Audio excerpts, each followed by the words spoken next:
The other day we were talking about history and how important history is in resolving a lot of these issues that we're dealing with.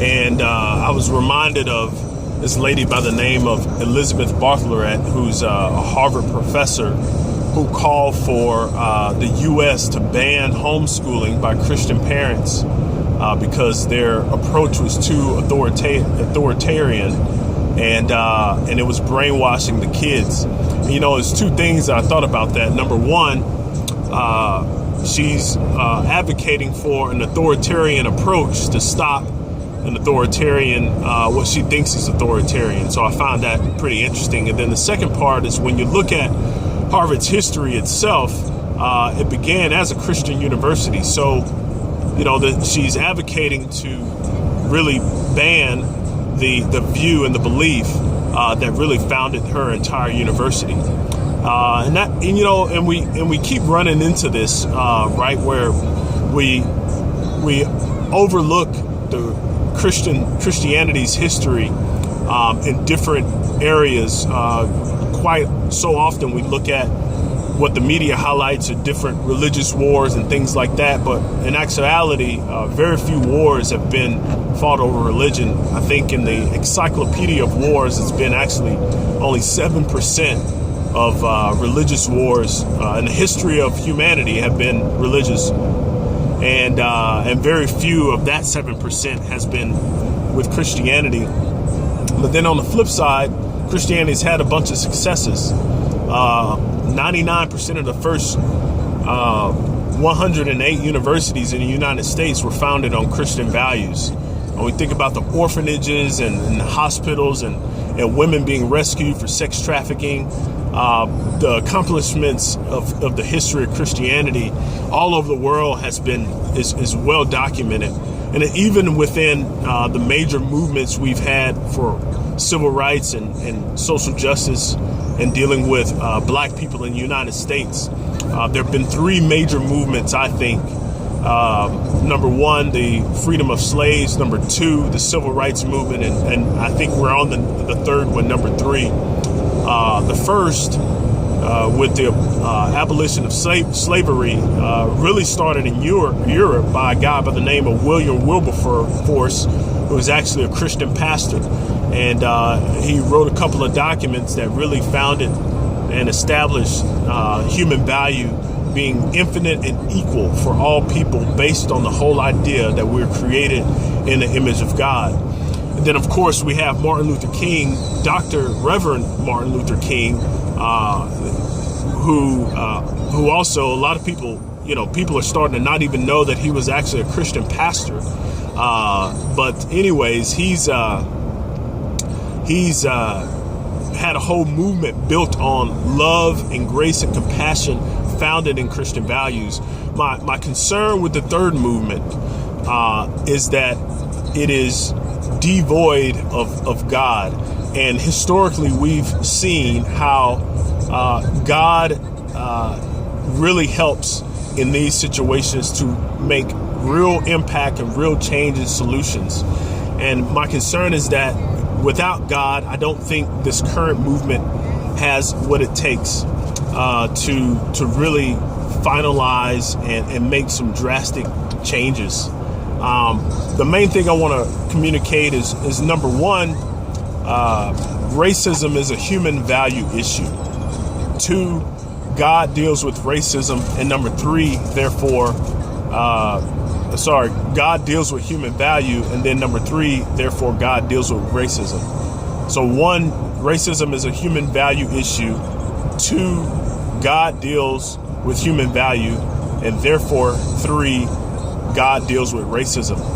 So starting with racism is a human value issue. I think the beginning of racism, things like sex trafficking and the horrors of humanity begin with this whole idea that there's a human that is lesser value than someone else. So before because of the color of my skin, you look at me as less than a human. And we saw that, being 3/5 of a vote instead of a full vote. It begins with devaluing a human being. And then secondly, God deals with human value. This whole idea of freedom and rights is rooted inexplicably in the idea that all human beings are created in the image of God and therefore have infinite and equal value. No matter what your social standing is, no matter what level of development you are as an embryo, all human life has equal value and deserves rights and protection and value and opportunities. And therefore, it follows that if racism is a human value issue and God deals with racism, it follows that, if racism is a human value issue and God deals with human value, it follows that God deals with racism. And I think he does this through his son, Jesus Christ. And there are three reasons that I want to give how I think Jesus deals with racism. Number one, Jesus deals with racism because he speaks to every demographic. To the oppressed, Jesus relates to you. Jesus was born into an underprivileged, low-income family in a neighborhood we would call the projects.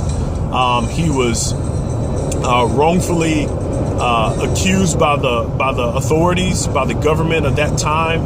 He was convicted guilty in a mock trial. He was beaten and tortured by the Roman authorities, and he died the most excruciating and humiliating death on a Roman cross. And so he can relate to you in your experiences of being oppressed and being shunned and ostracized because he himself was oppressed, shunned and ostracized and suffered unjustly.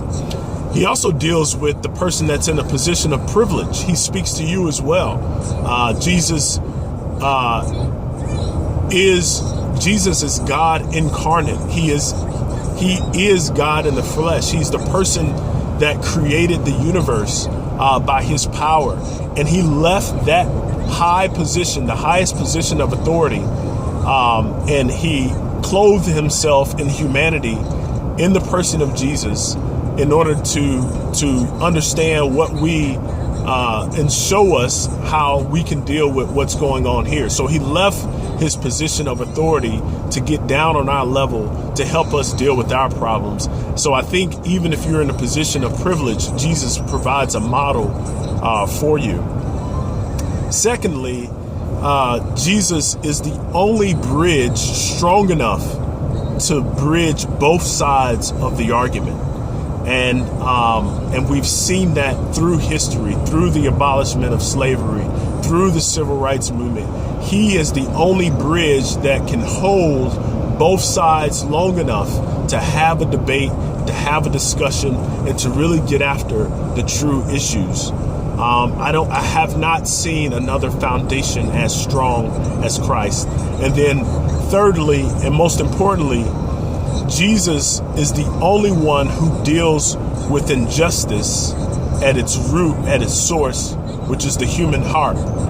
You know, a couple of years ago when BP had the oil spill, you'd be foolish to think that just by getting all the oil out of the Gulf of Mexico that we could resolve the issue. We had to really get deep down and go all the way to the bottom and shut it off at its root and at its heart. And that's the entire message of Christianity, that by allowing Jesus to come into our lives and to accept what he's done for us, that he can deal with racism and injustice at the human heart, which is the source of it. And so no other process, no other person has even claimed to deal with racism and human rights at its human injustice at its source. So I think we need God in the conversation. We need to not silence the voice of someone who is a religious person in this conversation, because again, God has been the catalyst and the driving force throughout the history of dealing with human value.